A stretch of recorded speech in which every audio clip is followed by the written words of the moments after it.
L'effet Benjamin Franklin. L'art de séduire ses ennemis. Comment transformer un rival en ami par une simple requête. Nous n'aimons pas les gens pour le bien qu'ils nous ont fait, mais pour le bien que nous leur avons fait. Léon Tolstoï. Le paradoxe de la faveur, l'essence de l'effet Benjamin Franklin. L'effet Benjamin Franklin est un biais cognitif qui bouscule nos certitudes sur la gratitude et l'amitié. Intuitivement, nous pensons que pour gagner les faveurs d'une personne, nous devons nous montrer serviables, généreux et multiplier les attentions à son égard. Or, ce phénomène psychologique démontre l'inverse. Nous avons tendance à apprécier davantage les personnes pour lesquelles nous avons accepté de faire un sacrifice ou de rendre un service. Ce n'est pas celui qui reçoit qui s'attache, mais celui qui donne. La fluidité de ce mécanisme repose sur un besoin profond de cohérence interne. Notre cerveau n'aime pas agir sans raison. S'il m'arrive de vous aider, mon esprit doit justifier cet effort en me persuadant que vous en valez la peine. C'est un processus de séduction inversée où l'action précède et crée le sentiment. Mr. Mind, Mr. Mind, please, where is my mind?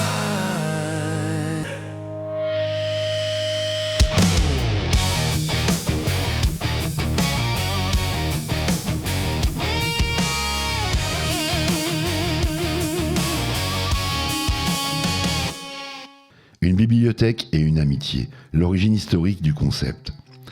L'inventeur malgré lui de ce concept n'est pas un psychologue, mais l'un des pères fondateurs des États-Unis, Benjamin Franklin. Dans son autobiographie, il raconte comment il a réussi à neutraliser un rival politique influent et impoli.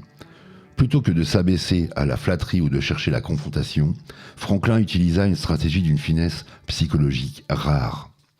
Sachant que cet homme possédait une bibliothèque contenant un livre très rare, Franklin lui écrivit une note polie lui demandant s'il pouvait le lui prêter pour quelques jours. Le rival accepta. Lorsqu'ils se revirent à la chambre, l'homme, qui n'avait jamais adressé la parole à Franklin auparavant, vint lui parler avec une grande courtoisie. Ils devinrent amis pour la vie. Franklin en tira une conclusion restée célèbre. Celui qui vous a déjà rendu un service sera plus prompt à vous en rendre un autre que celui que vous avez vous-même obligé. La dissonance cognitive, le moteur secret de notre cerveau. Pour comprendre pourquoi cette ruse fonctionne, il faut se plonger dans la théorie de la dissonance cognitive, développée plus tard par Léon Festinger. Notre cerveau déteste les contradictions entre nos actes et nos pensées. Si je rends service à quelqu'un que je n'aime pas particulièrement, une tension s'installe en moi.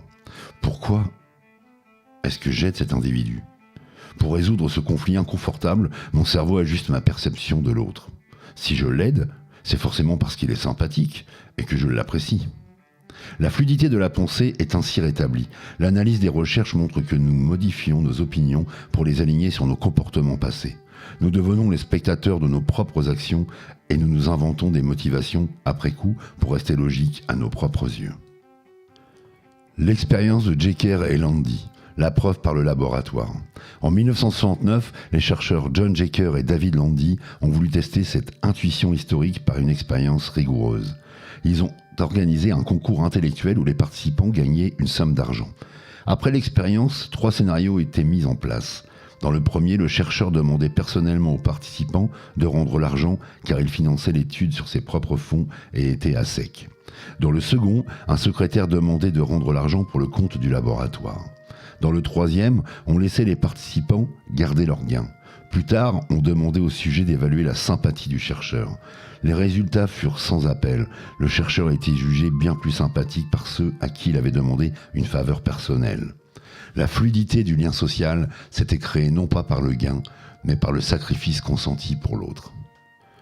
Situation réelle, de la séduction au monde de l'entreprise. L'effet Benjamin Franklin s'applique partout dans notre vie quotidienne.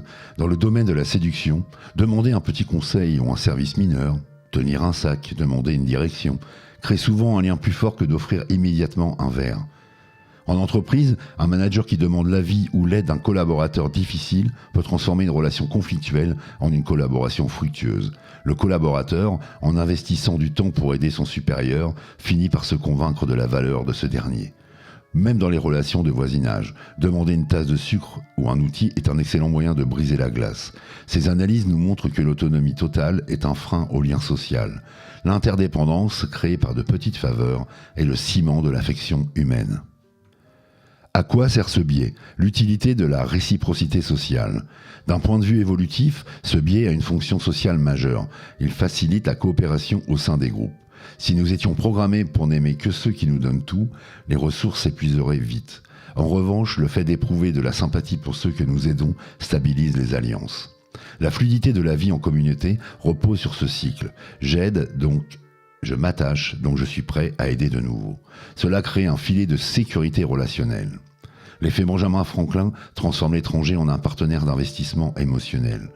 Une fois que nous avons misé sur quelqu'un par une faveur, nous avons un intérêt psychologique à ce que cette personne réussisse et reste dans notre entourage pour valider notre choix initial. Les limites et les pièges, ne pas confondre faveur et abus. Il existe cependant une limite subtile à l'efficacité de ce biais. Pour que l'effet Benjamin Franklin fonctionne, la faveur demandée doit rester raisonnable. Si la demande est trop lourde, trop coûteuse ou perçue comme une manipulation grossière, elle génère du ressentiment plutôt que de l'affection. La fluidité de la relation se brise si le donneur a l'impression d'être exploité.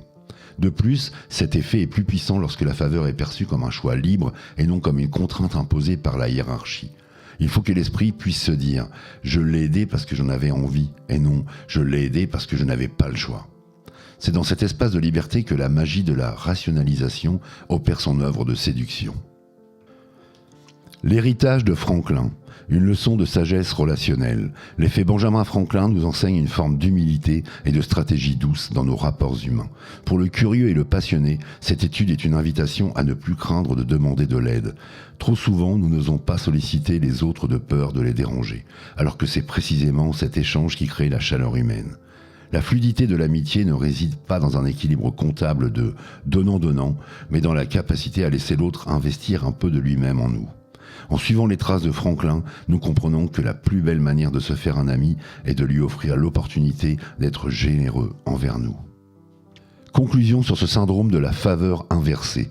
L'effet Benjamin Franklin nous rappelle que nos sentiments sont souvent les esclaves de nos actes. Ce syndrome de la faveur inversée nous enseigne que pour changer le cœur d'un ennemi, il ne faut pas lui offrir des cadeaux, mais lui demander une petite place dans sa vie. La fluidité de l'âme humaine est telle qu'elle préfère réinventer ses amitiés plutôt que d'admettre qu'elle a agi sans raison.